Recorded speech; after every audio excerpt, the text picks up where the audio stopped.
preguntas? ¿Alguna pregunta del auditorio? Tenemos varios casos clínicos, hay muchas preguntas, me imagino, el doctor Aybar, por favor.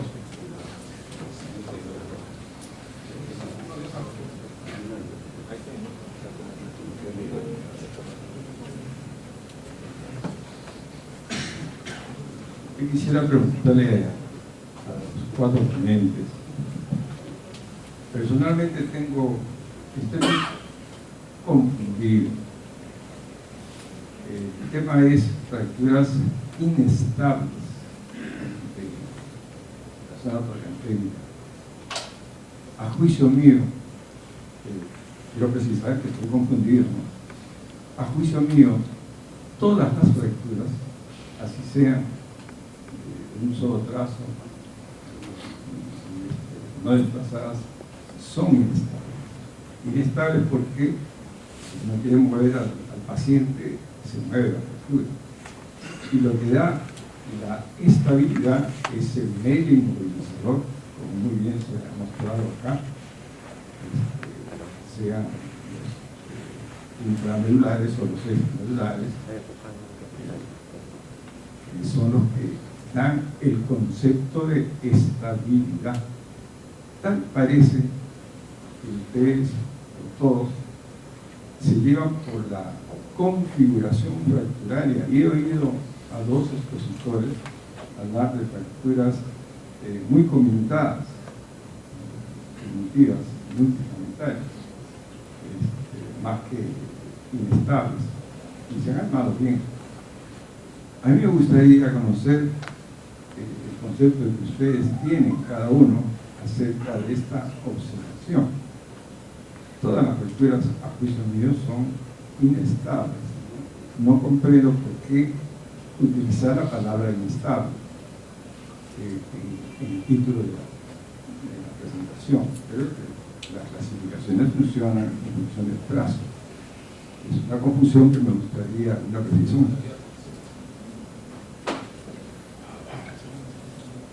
Muy bien.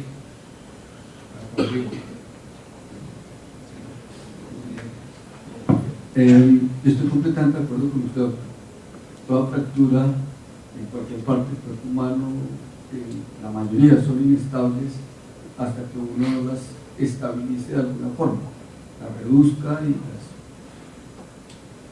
estabilice, bien sea con un yeso, con un implante, con lo que sea. Y su aportación es perfecta. Entonces deberíamos hablar que son fracturas que son estables después de ser reducidas y que toleran cierto tipo de implantes, y fracturas que a pesar de reducirla tienen algunos trazos fracturarios que no le dan la suficiente estabilidad mecánica para soportar ciertos tipos de implantes. Esa sería mi explicación al respecto. Y yo, como les decía, en donde trabajamos insistimos mucho en mirar la cortical posteromedial, específicamente el trocánter menor y toda la parte posterior, y por esa razón tomamos radiografías translaterales en lugar de aceptar radiografías giradas a 45 grados.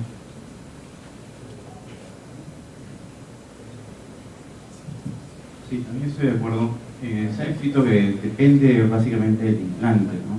Haciendo la revisión, una fractura estable se define como aquella que mantiene la reducción una vez fijada. La inestable tiende, en este caso en las fracturas trochantericas, al varo, una vez fijada, pero esto depende del implante porque como el implante de elección o tradicionalmente es la placa tornillorizante, va a ser en base a eso. Entonces, en base a eso una fractura es estable o inestable, pero es relativo, ¿no? Dependiendo del implante.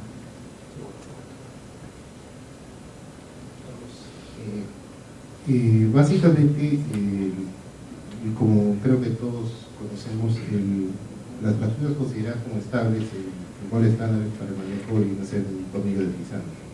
O sea, que se supone que una vez reducida la fractura, el tornillo actúa como un sistema de banda de tensión y que en teoría permite que el paciente incluso pueda apoyar pesos, tomando las fuerzas de cizallamiento de la poca fractura en cuerdas compresivas. Podríamos considerar eso, digamos, como usted dice, en realidad todas las fracturas son inestables, pero con este sistema y con este patrón de fractura, la fractura no va a haber tendencia, digamos, a que vaya al fracaso, considerando además con una adecuada técnica operatoria, ¿no? Con un tornillo donde haya menos de 25, etcétera, ¿no? Pero si colocamos el mismo implante en una fractura donde tenemos una combinación de la pared posterior-medial, un desprendimiento del trocánter menor, es muy probable que, digamos, al ser esa la zona de carga por donde van a bajar las fuerzas compresivas y el paciente, y como es de la mayoría de nuestros pacientes son ancianos, así le digamos no pise, los viejitos se van a parar y probablemente el implante al final fracase. Entonces, más o menos lo mismo que han dicho los otros médicos, yo creo que el concepto de estabilidad está en función al patrón de fractura y el tipo de implante que uno utilice, ¿no?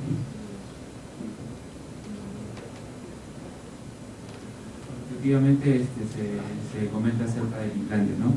Cuando tenemos un implante, en este caso de elección, que va a dejar, digamos, alguna zona alterada, especialmente en la zona de carga, nosotros, bueno, vamos a considerar inestables, pero de todas maneras, como bien lo mencionó el maestro Aybar, tenemos que tener el concepto que, bueno, toda fractura al final es inestable, y en ese punto, digamos, creo que todos coincidimos.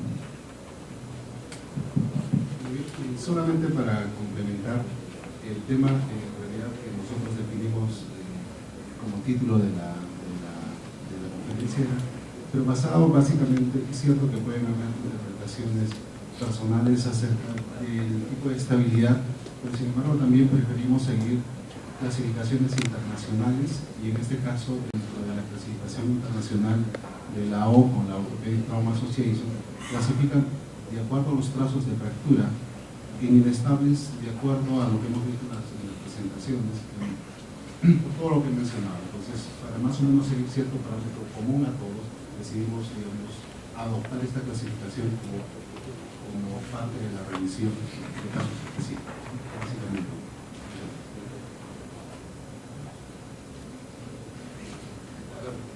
Si me pueden ayudar con un micro, por favor.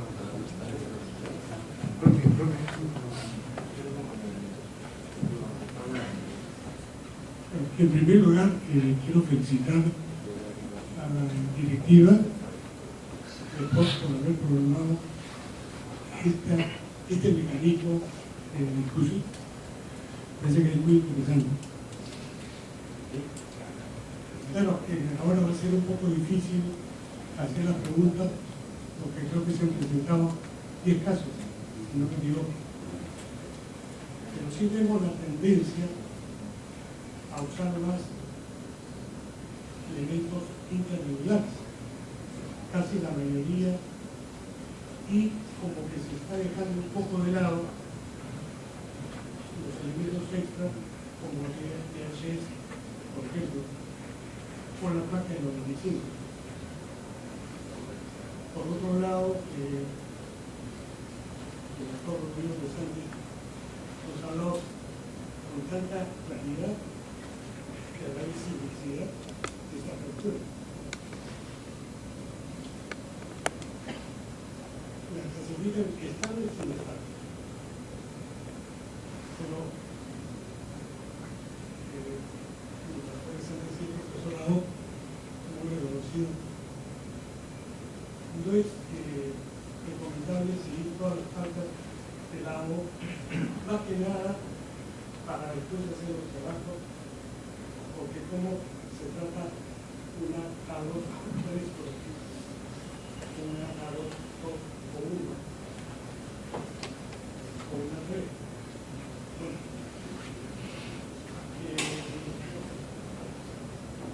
es importante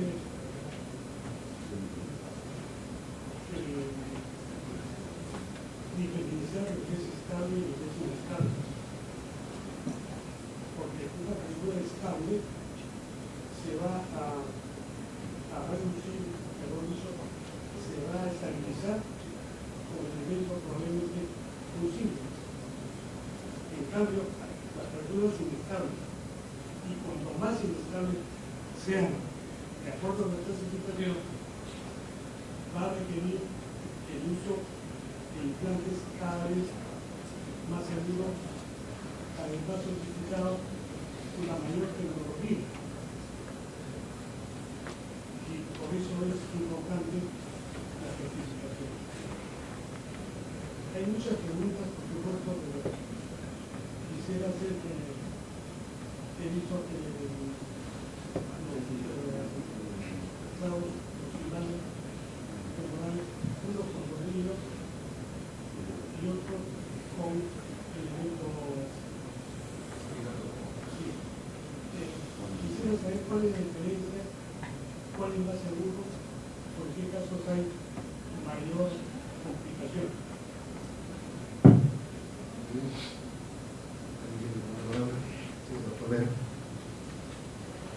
La diferencia biomecánica en cuanto a la hoja helicoidal, en la cual se usa el clavo femoral trocantérico, con el tornillo espiral, en el cual se usa el clavo femoral proximal, por ejemplo, es que la hoja helicoidal tiene un mayor contacto de superficie, pero principalmente esta comprime el hueso trabecular en lugar de removerlo, y además bloquea la rotación. Esa es la principal diferencia. Ahora hay estudios biomecánicos, no clínicos, biomecánicos, que le confieren una mayor resistencia al catarro, como dije, una menor tendencia a la rotación, al bar. Esa sería la principal diferencia. La diferencia no es básicamente lo que menciona el doctor. Y si usted compara dos sistemas de bloqueo de fijación proximal similares, modernos, como los clavos de tipo trocantérico con los gamma tipo 3, uno con hoja en espiral y los otros con tornillo, no hay una diferencia significativa en uno con otro. En mi caso específico es más preferencia porque tengo en Colombia el gamma no estaba disponible en los otros clavos necesitados. La respuesta lo veo todavía con cierta duda. Yo creo algo un poquito para precisar, cuando veamos el implante, cuando al tornillo, si es redondo, si es un solo tornillo, cuando el paciente asiente, la cabeza va a tender a rotar porque es esférico.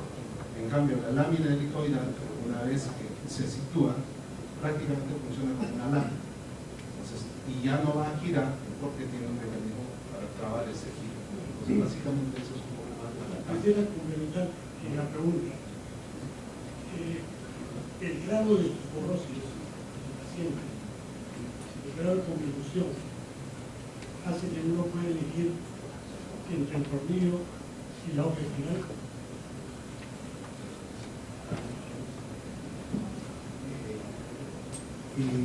Honestamente, en el hospital no tenemos experiencia con lo que son los tornillos, pero por lógica yo creo que sí, porque como mencionaron, si tenemos una cabeza osteoporótica, tengo la opción de usar un implante que van a hacer dos agujeros para poner los tornillos, y una lámina que va a entrar con presión, digamos, creando un camino solamente para las espiras. Este último implante va a conservar mayor stop óseo en esa cabeza, va a ser menos propenso, digamos, a que el tornillo, la lámina tenga tendencia, digamos, a migrar, ¿no? El tornillo, si es una cabeza demasiado osteoporótica, a veces no coge adecuadamente y está descrito, como escribió el doctor, pero muchas veces en algunos pacientes que tienen PPN se ha descrito de la roseta, ¿no? Donde los dos tornillos migran, una característica. Yo creo que sí, me parece que lo más adecuado sería el uso de una lámina espiral en un paciente con una osteoporosis muy marcada en cantidad de tornillos. Yo creo que en Colombia decimos que el problema es más de hilo que de la flecha. Y probablemente cualquier implante no bien puesto va a fallar. Y los parámetros que mencionaba el doctor del TAD, la reducción del valgo, restauro calca, restauro cortical postromedial, a veces son un poco más relevantes que el tipo de implante.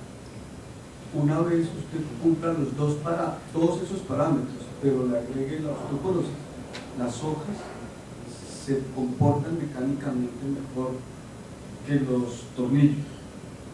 Y si uno va un poco más allá, hoy en día se habla de los pacientes ultraviejos, o sea, los pacientes por encima de 85 años. cuya calidad ósea no es la mejor, en los cuales se está volviendo un concepto que probablemente yo he visto hace muchísimos años de aumentación con cemento, solo que a diferencia de como se hacía antes de hacer la perforación con el DHS y meter el polimetilmetacrilato, hoy se hace a través del implante y con sustitutos óseos reabsorbibles. Pero diría, para reforzar lo que el doctor decía, en igualdad de condiciones y con una osteoporosis muy marcada, las hojas se comportan mejor.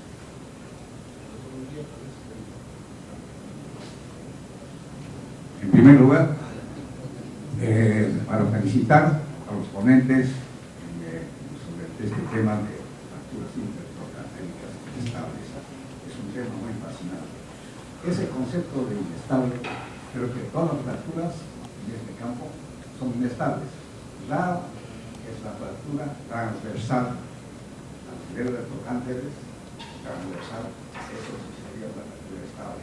Porque se pone un implante, como hay esa estabilidad por causa de ruptura transversal, no hay lugar a que pueda colapsarse.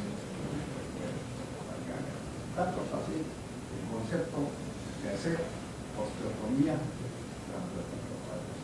osteotomizado y balizarlo, a fin de que por la osteotomía que se acorta, por la balización se recupere el tamaño y se pone los implantes por eso. Eso quería gracias. Tenemos por acá varias preguntas. Sí, una precisión nada más. Se tienen que disculpar, pero estas son reuniones para que todos aprendamos, donde yo me incluyo. Siempre uno intenta aprender. Solamente para recordar acerca de la clasificación de la AO, hay bastantes artículos recientes donde se cuestiona, donde el grado de concordancia intra e inter es bastante bajo. Entonces, simplemente el mensaje, con cuidado, tampoco no es así. Creo que usted tiene toda la razón. La concordancia inter es el observador de todas las clasificaciones. Húmero proximal, fémur proximal, etcétera, es muy bajo. Por eso lo que yo decía al principio, en mi hospital tratamos de mirar un poquito más simple. ¿Cuáles tienen la cortical posteromedial fracturada? ¿Cuáles tienen cortical lateral delgada? Esas dos para nosotros son inestables. Después le jugamos a los numeritos. Buenas noches. Sabemos que el seguimiento es muy importante. Quisiera que los ponentes nos digan que cuando utilizan implantes extramedulares, después de cuánto tiempo dejan apoyar parcialmente y completamente al paciente, y con los intramedulares. Esa es una de mis preguntas favoritas, porque lo único que yo le digo a mis pacientes, a los perros cuando estamos operando, es que lo ideal, porque la mayoría de los pacientes, tal como mencionaban los doctores, son mayores. Lo ideal es que el paciente le quite el tubo de anestesia y se vaya caminando al cuarto. Si no es así, algo quedó mal hecho y usualmente es falla nuestra.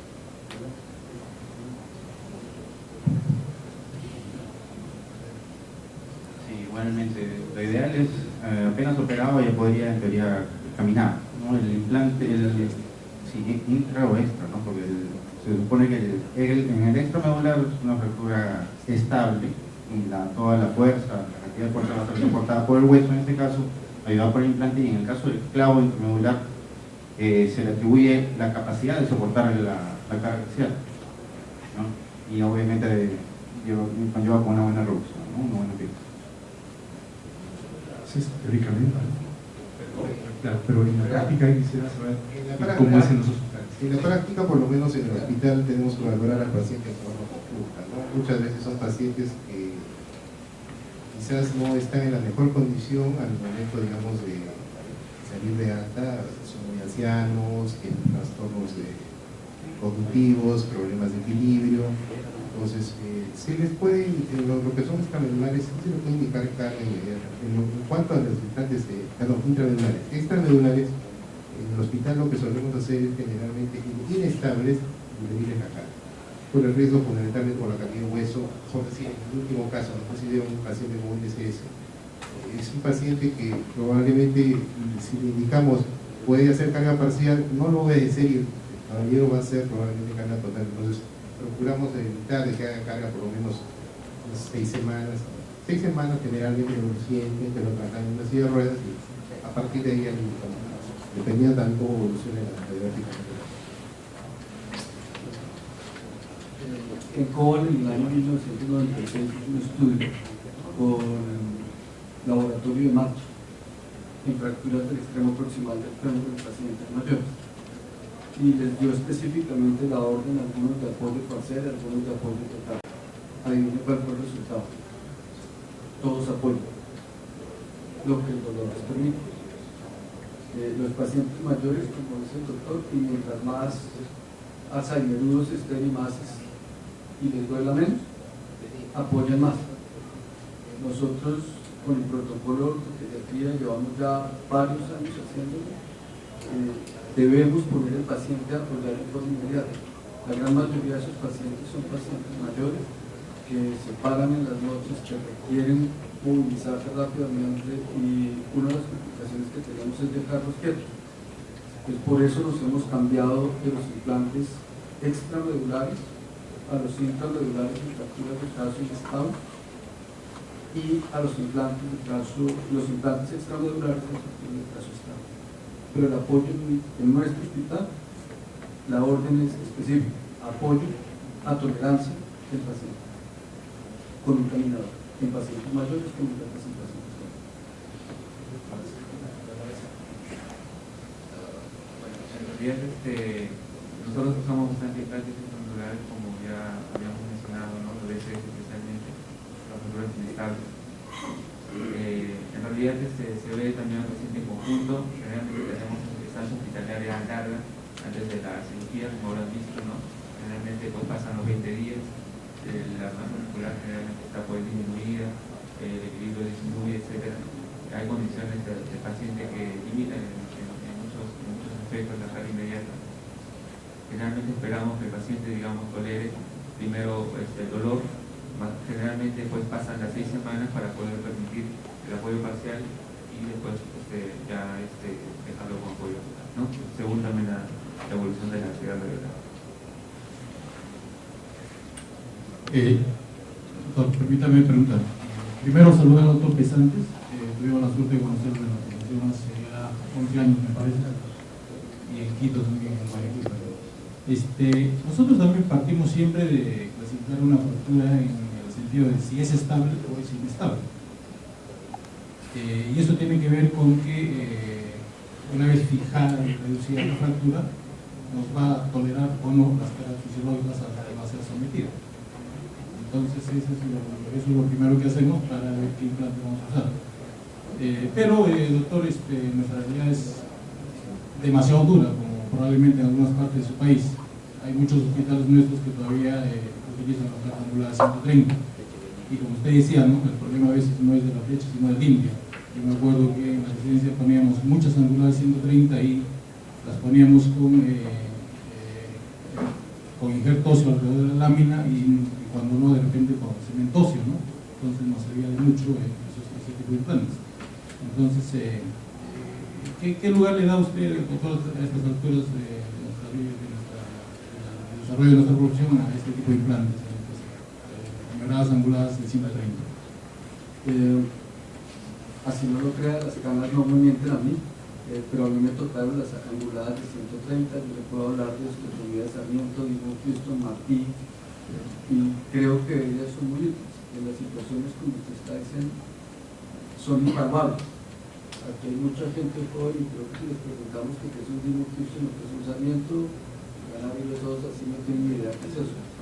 Y son extremadamente útiles para lograr que fracturas que tienen casos inestables se estabilicen. El doctor mencionaba hace un rato que había que ponerlas en valgo para que tuvieran mayor estabilidad.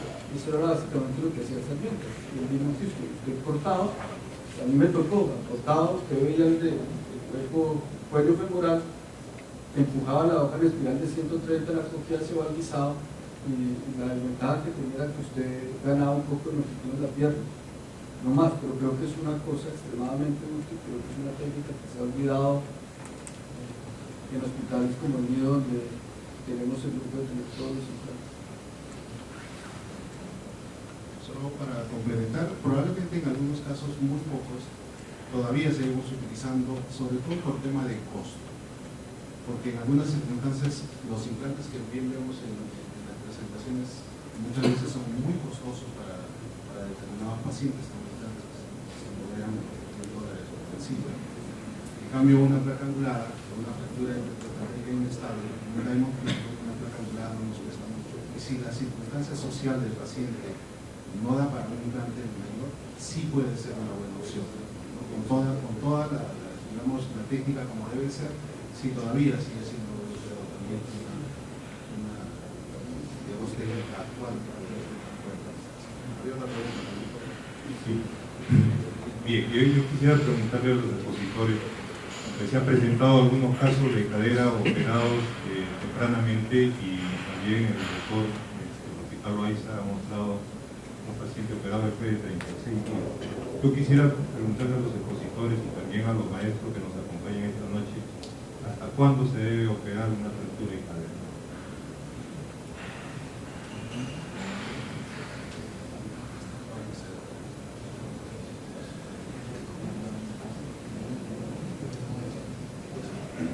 Bueno, en realidad es una pregunta a veces un poco complicada de responderla, pero nosotros tenemos en cuenta algunos parámetros, ¿no?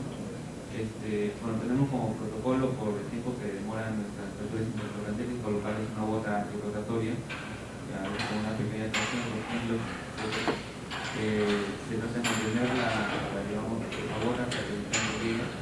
Cuando el paciente, digamos, ya cumple la tercera semana, le tomamos una radiografía de control, vemos la funcionalidad del paciente. Si el paciente podemos movilizarlo sin dolor, le dejamos la bota antirrotatoria, en todo caso tenemos el implante y el paciente ya nos opera. Si vemos que todavía presenta mucho dolor, la radiografía todavía vemos que no hay signos de consolidación y vemos que todavía hay signos de inestabilidad cuando hacemos el examen físico, de todas maneras todavía pensamos en la cirugía y hacemos en este caso la cirugía, pero más o menos estamos tomando ya como el límite de la tercera semana. En mi caso, todas, como les dije, el 95% entre 12 y 24 horas están operadas.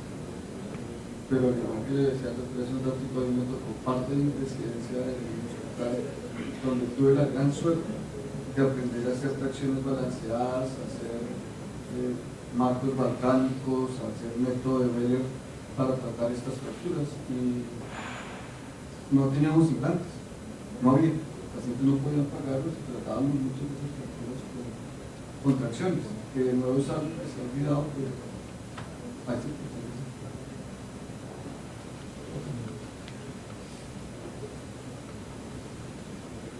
Afortunadamente en el hospital donde trabajo hay un seguro que nos permite conseguir los materiales relativamente rápido. Entonces, no a las 12 o 24 horas como el doctor Pesante, pero las primeras 48 horas ya tenemos el implante y apenas operamos, ¿no? Entonces, para nosotros no es tanto hasta cuándo, sino lo más rápido posible. Creo que el hasta cuándo estaría en función de las características del paciente. La mayor parte de estas fracturas van a pegar más o menos en el lapso de un mes, o sea, no van a estar completamente consolidadas, pero probablemente si examinamos al paciente ya no va a tener dolor, vamos a reflexionar la cadera. Si tuvo la suerte el paciente que no le salieran escaras o hizo una neumonía en ese mes, por decir, hay que valorar también las expectativas funcionales que puede tener esa persona.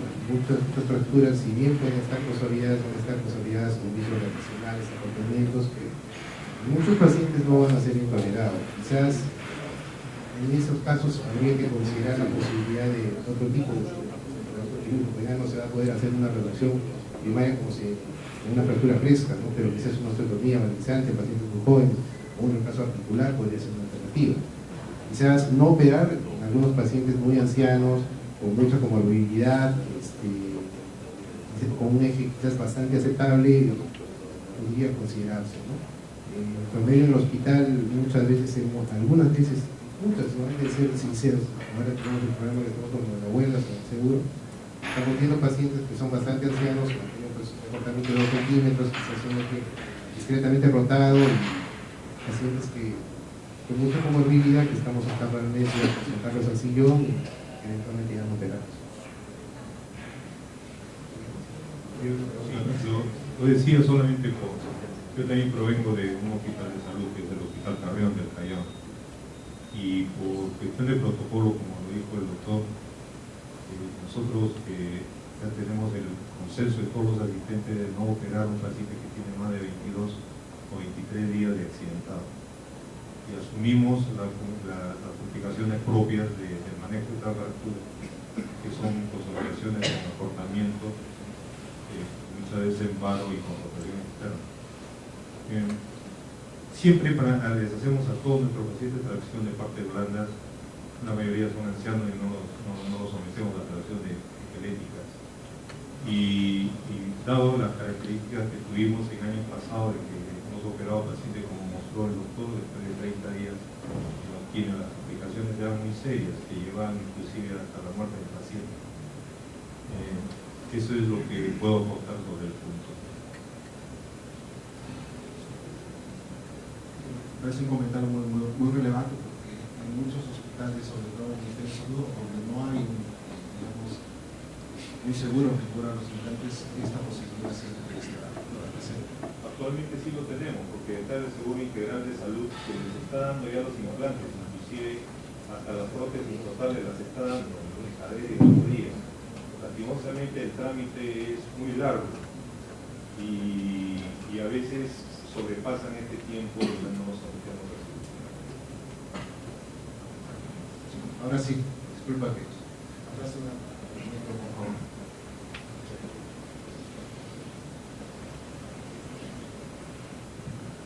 Ya cambié un poquito mi pregunta, pero gracias por el doctor Pesante. Como verán, aquí utilizamos aún muchas placas todavía o implantes extramedulares. Vi en su último caso que presentó, colocó una placa bloqueada proximal. En este caso, a este paciente, ¿cuándo lo hace, empieza a hacer descarga? Inmediato. ¿Pero con el extramedular? Inmediato. Yo le voy a comentar que nosotros podemos apoyar todos los pacientes con fracturas intraarticulares de miembros inferiores, pérdidos, acetábulos, fémur proximal, diáfisis. Somos muy cuidadosos en la restitución de la anatomía y en que los implantes no soporten completamente la carga, sobre todo si son extramedulares.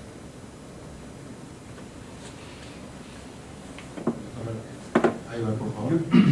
A propósito de la pregunta, me surge una crítica positiva, por supuesto, y eso porque a mí me sucedió, ¿no? Siempre uno tiene fracasos y ninguno va a mostrar su fracaso, y más se aprende de los fracasos que de los casos bonitos presentados. Cuando se dice que si se carga al paciente de manera inmediata, aquí conversábamos con Francisco, depende mucho de la configuración fracturaria. Yo prefiero hablar de configuración. Si es una configuración, como muchos de ustedes han mencionado, cognitiva o multifragmentaria, cualquier implante no va a soportar una carga de peso. Se puede romper, se puede desviar, sí podrá hacer ejercicios en gama, pero una fractura de trazo simple probablemente sí pueda soportar el peso inmediato. Pero a mí me gustaría que hablen sobre las complicaciones. Yo, antes de contestarle eso, si uno mira la fuerza que tiene que hacer una persona para levantarse en la cama, es mucho más que la fuerza que tiene que hacer apoyando una extremidad.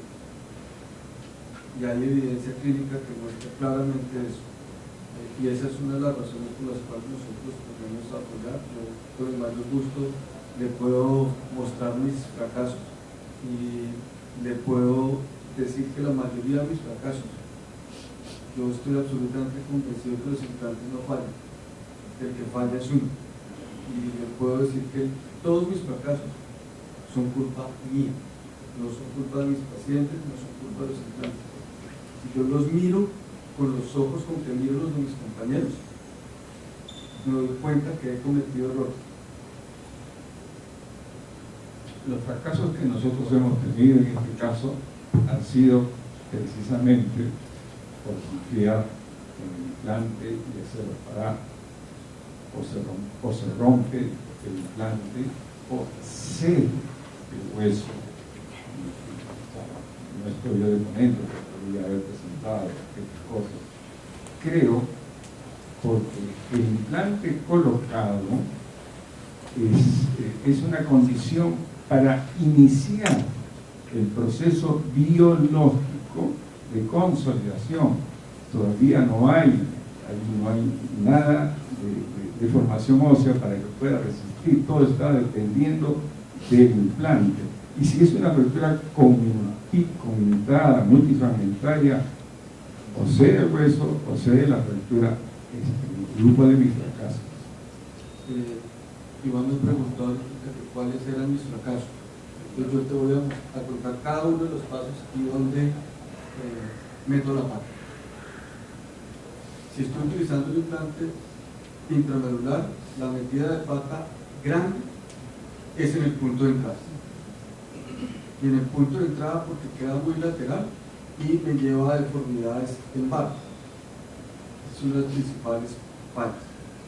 Una vez pongo el implante intramedular, la otro punto de falla es la colocación del clavo guía a colocar la fijación cefalomedular, bien sea el tornillo, bien sean dos tornillos, bien sea una hoja en espiral. Y las principales razones de falla es que quede o muy superior o muy anterior.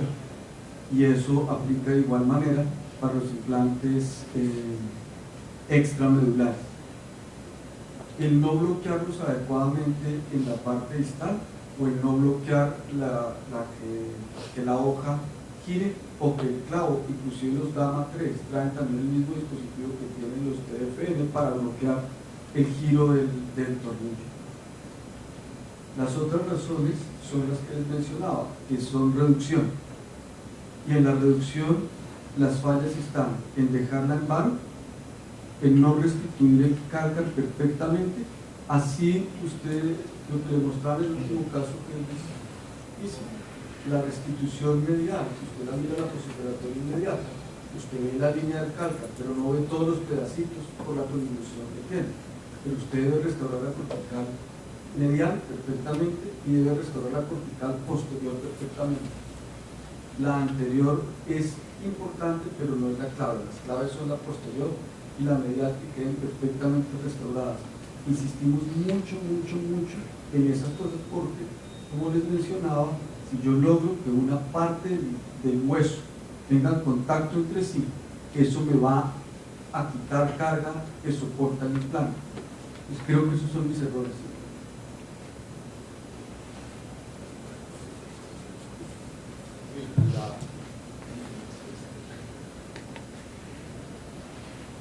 La pregunta que quería hacer al auditorio, perdón, a la mesa es: en las fracturas intercorpentéricas inestables, ¿hay situaciones que utilizan prótesis?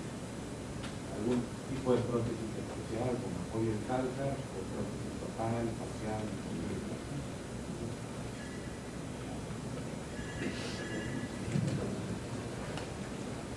Sí, hemos usado prótesis como apoyo en calca.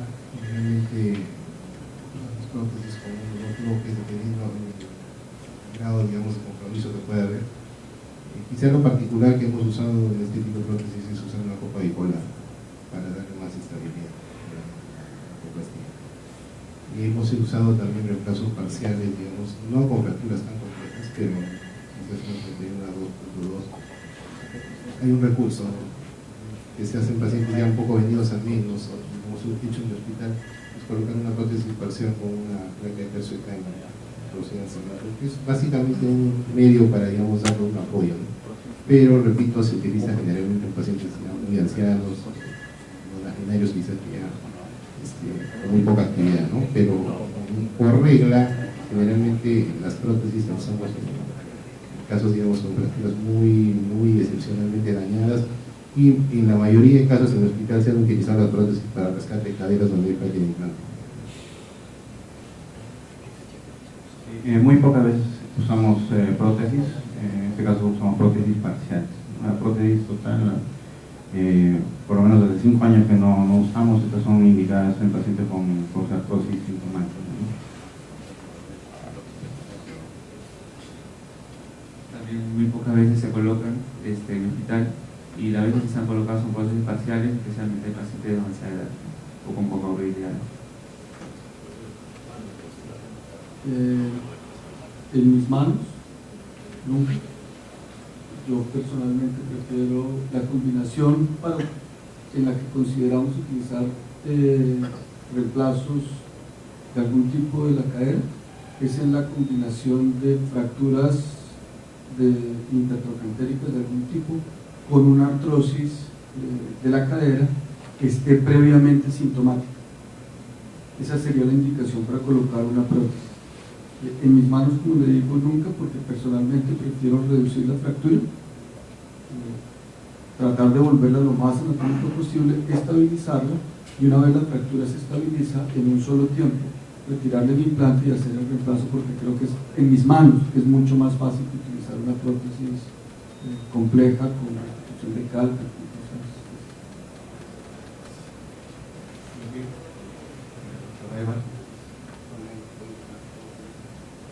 Una pregunta para el doctor Pesante. Cuando estamos colocando a veces un clavo, a veces tenemos suerte que se nos alinea muy bien la cortical medial. Un poco de tracción, presión interna, y podemos alinear. Pero quisiera saber cuál es su truco cuando nos queda un fragmento medial dado vuelta. ¿Qué hace? ¿Hace una abordaje anterior, necrofoma? ¿Algún truco para poder restablecer la cortical interna? Lo que uso usualmente es planifico el punto de entrada de la hoja en espiral, que uso clavos con hoja en espiral, y hago el abordaje de la hoja en espiral, y a través del abordaje en espiral suelto la mesa de fractura, le suelto la tracción y levanto el fragmento de la cortical lateral, y con un Kirchner, un Steinman, con algo, empujo el fragmento hasta girar. Si no tengo éxito con eso, hago lo que usted acaba de mencionar, hago un abordaje anterior pequeño, y en lugar de usar clavos de Chance, uso guías de DHS. La razón por la cual uso las guías de DHS es que, a diferencia de los Kirchner, tienen rosca en la punta y son más delgadas, entonces me permite manipular el fragmento. Y en fracturas ya más abajo de las subtrocantéricas, lo que usamos con alguna frecuencia para manipular la flexión del fragmento proximal es el picador de las fracturas de Pérez.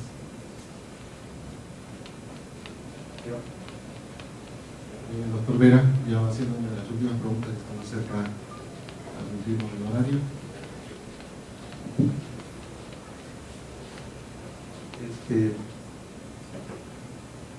Yo cuando leo todos los libros de Eva, siempre me hablan de criterios de estabilidad y de criterios de inestabilidad, y eso nosotros lo aplicamos. Yo quisiera que nos diga Rodrigo, sobre todo, si es que cuando utiliza un tornillo placa deslizante con soporte troncantérico, si alguna vez ha utilizado un tornillo placa con doble deslizamiento, y si ha tenido problemas en el punto de entrada cuando coloca los clavos infrangulares en personas que son demasiado gordos, demasiado rígidos y con unas distancias que muchas veces impiden la colocación del punto de entrada, que es crucial, como lo has dicho. Y la otra cosa es, estoy totalmente de acuerdo que la regresión tiene que ser lo más anatómicamente posible. Y ahí me ha gustado que usted ha presentado, porque la regresión sinceramente está perfecta. No sé qué manual, porque a veces tengo tantas fracturas que a veces la punta de los fragmento proximal se me va hacia arriba y no puedo bajarlo, o de repente a la revés es difícil, o cuando el trocante menor está desprendido no puedo juntarlo, y me has enseñado una placa, una radiografía con una placa con estabilidad angular, la cual el trocante menor se ha acomodado tan bonito que me gustó eso. Yo a veces le pongo ahí un tornillo a jalarlo y para que ayude a soportar la parte mediana. Querido doctor Vera, espero que crean los ángeles porque yo creo terriblemente en ellos. Y tengo algunos que me cuidan mucho. A sus preguntas, la primera, sí he usado DHS con placas de soporte trocantérica. Hace muchos años no los uso. Los usaba cuando no tenía los clavos intramedulares para placas para fracturas intertrocantéricas de trazo inestable o para fracturas intertrocantéricas con la pared lateral muy delgada y que tuviera sospecha que se fuera a fracturar como un soporte a la misma, pero hace mucho tiempo no lo hago. A su segunda pregunta al respecto del uso de los dos tornillos, específicamente PCC-PIX, personalmente no tengo experiencia, pero uno de mis compañeros de trabajo se entrenó en Israel y tiene experiencia con ellos, las usa específicamente también en fracturas intertrocantéricas de trazo estable o en fracturas intertrocantéricas que sean estabilizables pero con cortical lateral, con pared lateral delgada. No los usa para las inestables. ¿Qué hacer con el paciente obeso? Para reducirlo nosotros tenemos una mesa de fracturas bastante buena. Los trucos que utilizamos es darle, girar el tronco del paciente completamente.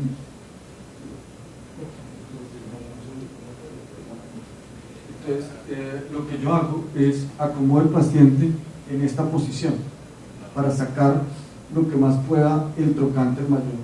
Le doy aducción a la extremidad inicialmente para encontrar mi punto de entrada, me olvido de la reducción para encontrar el punto, lo cual al hacer la aducción me saca el trocánter mayor lo que más pueda hacer, y una vez he logrado mi punto la llevo a neutro para hacer una mejor reducción de la misma, pero me exige, doctor Vera, tener un ayudante afuera, porque obviamente la enfermera, las personas que están no lo van a hacer. Entonces dejo uno de mis residentes o afuera para que haga la tracción de la mesa. El otro truco que no es mío, que me lo enseñó Paulo Barbosa de Brasil, es el utilizar un clavo de Chance en el fragmento proximal para darle abducción. Entonces saca usted la punta del trocánter mayor, pero hay que tener mucho cuidado, sobre todo en pacientes mayores, por la porosis. Con respecto a los otros trucos, el doctor mostró en su primera diapositiva el truco del Homan en la parte anterior a manera de calzador. Es espectacular, como le mencionaba el doctor hace un ratito, en algunas de esas fracturas que veo que el fragmento anterior se me va para adelante, y lo que pasa, si este es el fragmento de la cabeza y este es el diáfisis, este fragmento me queda hacia anterior. Entonces hago mi abordaje lateral para colocar mi hoja en espiral o mi DHS, lo que necesite, y a través de lo mismo, como si fuera a pasar la guía del DHS que uno pasaba antiguamente por el borde anterior del cuello, busco ese borde anterior del cuello y empujo con un Homan hacia distal, hacia abajo, y pongo un segundo Homan por esa misma guía en el fragmento diaficiario y lo empujo hacia arriba. Mi compañero que le decía que